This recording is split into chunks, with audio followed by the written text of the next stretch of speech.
నమస్కారం. నేను మీ doctor చిన్నమై లంజిరెడ్డిని. Graduates సమస్యల పరిష్కారానికి మీ గొంతుకనే వస్తున్నాను. మీ మద్దతు నాకు అందించి నా అభ్యర్థిత్వాన్ని బలపరిచి మొదటి ప్రాధాన్యత ఓటు వేసి గెలిపించాలని ప్రార్థిస్తున్నాను. భారత్ మాతాకి జై. आज बजट सत्र के प्रारंभ में मैं समृद्धि की देवी मां लक्ष्मी को प्रणाम करता हूं।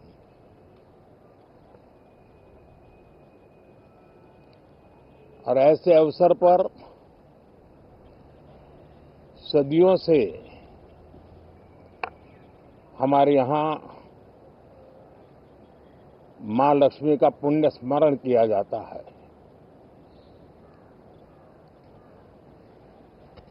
सिद्धि बुद्धि प्रदे देवी, सिद्धि बुद्धि प्रदे देवी, भुक्ति मुक्ति प्रदायिनी, भुक्ति मुक्ति प्रदायिनी, मंत्र मूर्ते सदा देवी, मंत्र मूर्ते सदा देवी, महालक्ष्मी नमोस्तुते, महालक्ष्मी नमोस्तुते। मां लक्ष्मी हमें सिद्धि और विवेक देती है, समृद्धि और कल्याण भी देती है। मैं मां लक्ष्मी से प्रार्थना करता हूं कि देश के हर गरीब एवं मध्यम वर्ग समुदाय पर मां लक्ष्मी की विशेष कृपा रहे। साथियों,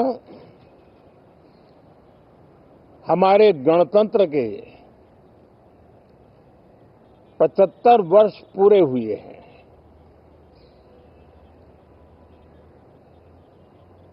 और ये हर देशवासी के लिए सर्वाधिक गौरवपूर्ण है और विश्व के लोकतांत्रिक जगत के लिए भी भारत का ये सामर्थ्य अपनी एक विशेष स्थान बनाता है। साथियों, ये देश की जनता ने मुझे तीसरी बार ये दायित्व दिया है और इस तीसरे कार्यकाल का ये पहला पूर्ण बजट है।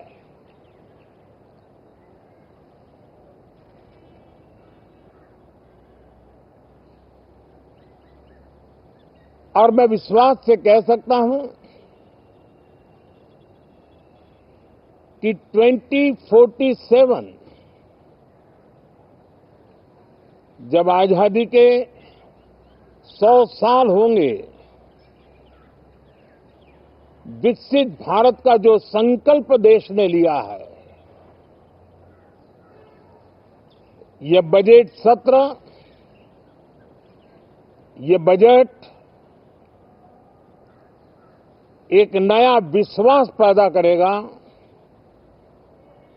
नई ऊर्जा देगा कि देश जब आजादी के 100 साल मनाएगा तब विकसित होकर रहेगा। 140 करोड़ देशवासी अपने सामूहिक प्रयास से इस संकल्प को परिपूर्ण करेंगे। तीसरे टर्म में हम मिशन मोड में देश को सर्वांगीण विकास की दिशा में, चाहे वो भौगोलिक रूप से हो सामाजिक रूप से हो या आर्थिक भिन्न भिन्न स्तर के संदर्भ में हो, हम सर्वांगीण विकास के संकल्प को लेकर के मिशन मोड में आगे बढ़ते जा रहे हैं। इनोवेशन, इंक्लूजन और इन्वेस्टमेंट, ये लगातार हमारे आर्थिक गतिविधि के रोड मैप का आधार रहा है। इस सत्र में हमेशा की तरह कई ऐतिहासिक बिल पर सदन को चर्चा होगी और व्यापक मंथन के साथ वो राष्ट्र की ताकत बढ़ाने का काम करने वाला कानून बनेंगे। विशेषकर नारी शक्ति के गौरव को पुनः प्रस्थापित करना, पंथ संप्रदाय के भेद से मुक्त होकर के हर नारी को सम्मानपूर्ण जीवन मिले, उसको भी समान अधिकार मिले, उस दिशा में इस सत्र में कई महत्वपूर्ण निर्णय लिए जाएंगे। Reform, perform and transform. जब विकास की तेज गति को प्राप्त करना होता है तो सबसे ज्यादा बल रिफॉर्म पर रहता है। राज्य और केंद्र सरकार ने मिलकर के परफॉर्म करना होता है और जन भागीदारी से हम ट्रांसफॉर्मेशन देख सकते हैं। हमारा युवा देश है, युवा शक्ति है और आज जो 20-25 साल की आयु के नौजवान है, जब वो 45-50 साल के होंगे तब वो विकसित भारत का सबसे बड़े बेनिफिशियरी होने वाले हैं। उम्र के उस पड़ाव पे होंगे,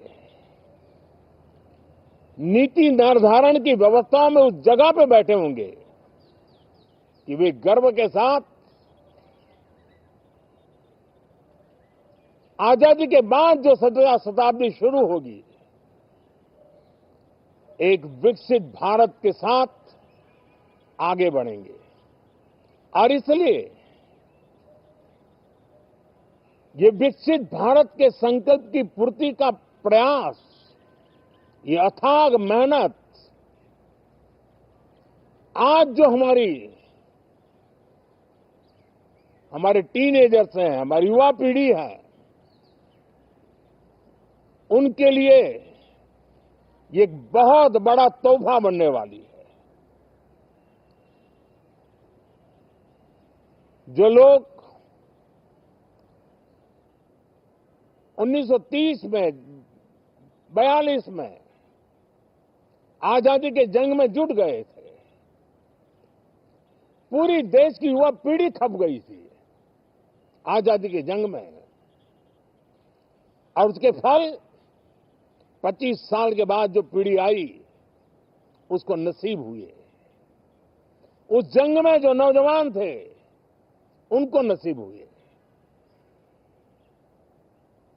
आजादी के पूर्व के वो 25 साल आजादी के जश्न मनाने का अवसर बना। वैसे ही ये 25 वर्ष समृद्ध भारत, विकसित भारत, ये संकल्प से सिद्धि और सिद्धि से शिखर तक पहुंचने का देशवासियों का इरादा। और इसलिए इस बजट सत्र में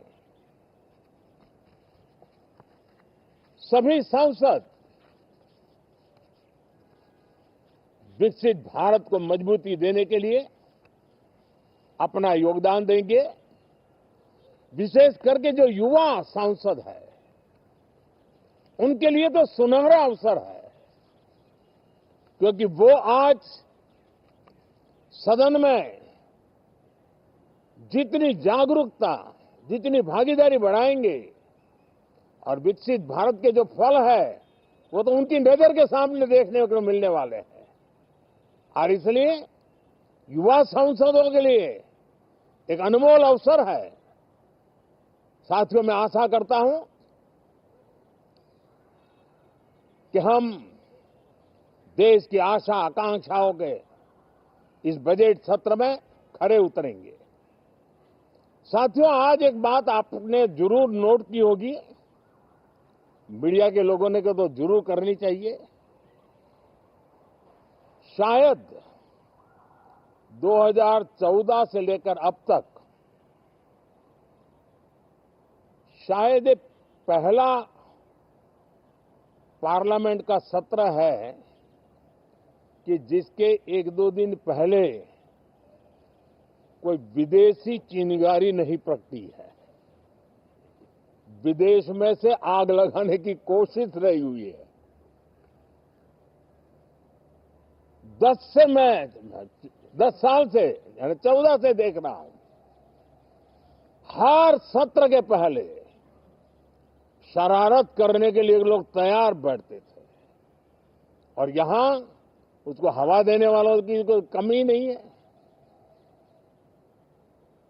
ये पहला सत्र मैं पिछले 10 साल के बाद देख रहा हूं कि जिसमें किसी भी विदेशी कोने से कोई चिंगारी नहीं हुई। साथियों, बहुत बहुत धन्यवाद।